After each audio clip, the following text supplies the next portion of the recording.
Good morning बच्चे। आज हम परिसर अध्ययन भाग 1 5वीं कक्षा के बुक से पढ़ेंगे पाठ 6 नियम सबके लिए। अब हम देखते हैं, यहाँ पर देखेंगे परिवहन के नियम हैं। परिवहन मतलब वाहन जो रोड पे चलते हैं, है ना। तुम्हारे अनुसार इन नियम का पालन करने से क्या होगा, है ना। अगर हम रोड के नियम का पालन करेंगे तो हम सुरक्षित रहेंगे। अगर हम सड़क के नियम का पालन नहीं करेंगे तो अपघात हो सकता है ना। हमें हमारे स्वास्थ्य को हानि हो सकती है कि नहीं। वाहन एक दूसरे से टकरा जाएंगे अगर हम नियम का पालन नहीं करेंगे। तुम्हारे अनुसार इनमें से किस नियम में परिवर्तन होना चाहिए। अब वो आपको समझना है बेटा कि कौन सा परिवर्तन होना है ना। तुम्हारे अनुसार परिवहन अनुशासन के लिए और कौन से नियम होने चाहिए। यानी मेरे अनुसार मैं बताती हूँ कि जहाँ छोटी गाड़ियाँ हैं उनका अलग रोड होना चाहिए, है कि नहीं। बड़ी गाड़ियाँ हैं उनके लिए, और बड़े बड़े जो वाहन होते हैं जो माल भर कर ले जाते हैं उनका समय अलग कर देना चाहिए, ताकि ये बड़े बड़े वाहन छोटी छोटी गाड़ियों को धक्का देकर न जाए, है ना।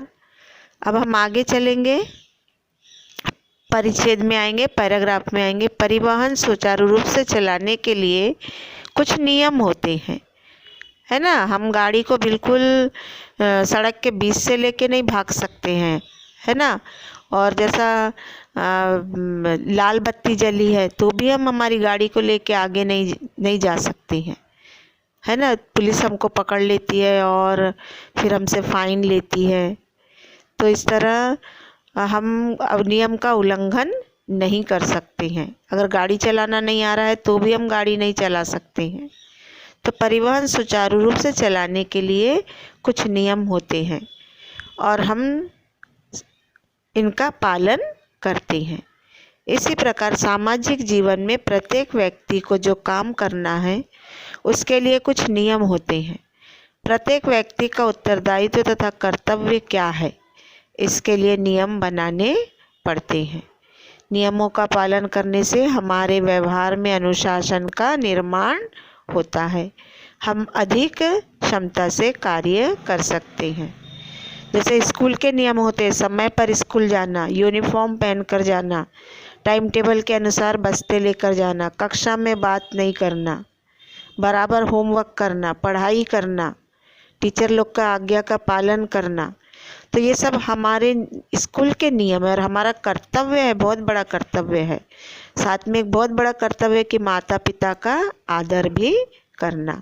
अगर हम माता पिता का आदर करते हैं हमारे जीवन में सभी काम सफल होते हैं और हमारे घर के संस्कार के कारण हमारा व्यवहार में अनुशासन का निर्माण होता है और हम बहुत खुशी से और शांति से सभी कार्य कर सकते हैं।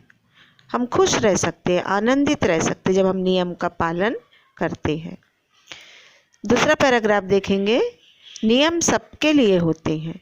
कोई छोटा है, कोई छोटा बच्चा है तो उसको हम सड़क के बीच में नहीं छोड़ देंगे कि चल बेटा, है ना। तो इसीलिए नियम चाहे छोटा हो चाहे बड़ा हो, सबके लिए नियम है। कचरा हम रोड पे नहीं फेंक सकते हैं, नियम है ना कचरा कहाँ डालना है हमको। फिर भी लोग कचरे को रोड पे ले जाके फेंक देते हैं, जिससे वो सड़ता है और स्वास्थ्य की हानि होती है। वे सभी के लिए समान रूप से लागू होते हैं। नियमों के आगे कोई भी छोटा अथवा बड़ा नहीं होता। नियमों का पालन न करने पर दंड मिलता है। नियमों का उल्लंघन करने पर दंड देते समय कोई भी भेदभाव नहीं किया जाता। नियम है किसी के घर का हम कुछ चीज़ चोरी नहीं कर सकते, है कि नहीं। आजकल देख रहे बहुत वाहन चोरी हो रही हैं, तो ये भी नियम के विरुद्ध है। हमको ईमानदारी से रहना है, दुनिया में है तो, समाज में है तो। अगर हम इसमें पकड़े गए तो हमको क्या मिलता है, दंड मिलता है, सज़ा मिलती है और फिर दंड देने में कोई भेदभाव नहीं किया जाता। इस प्रकार समानता नियमों का आधार है। खालिस्तान आ सकता है बच्चे, खालिस्तान नियमों का आधार है, तो समानता नियमों का आधार है। समाज के लिए बनाए गए नियमों में होने वाले परिवर्तन। अब हम सामाजिक प्राणी हैं, समाज में रहते हैं, है ना। तो हमारे लिए नियम बनाए हैं और उसमें क्या परिवर्तन हो रहे हैं। हमारा सामाजिक जीवन नियमों के आधार पर चलता है। खालिस्तान है बेटा, हमारा सामाजिक जीवन खालिस्तान के आधार पर चलता है। ये तो हमारा जीवन नियमों के आधार पर चलता है। ये नियम हम ही बनाते हैं, है कि नहीं। ये सबके हित के लिए होते हैं। समाज के लिए बनाए गए नियमों में उचित परिवर्तन करने पड़ते हैं। समाज नियमन के लिए बनाए जाने वाले नियमों और प्रकृति के नियमों में अंतर होता है। प्रकृति का व्यवहार प्रकृति के नियमों के अनुसार चलता है। जैसे प्रकृति है, अपनी ऋतुएं बदलती है ना। बारिश आती है, गर्मी आती है, सर्दी आती है, तो ये मौसम प्रकृति अपने अनुसार बदलती है। हर मौसम के अनुसार फल लगते हैं, तो प्रकृति अपने नियम के अनुसार बदलती है ना।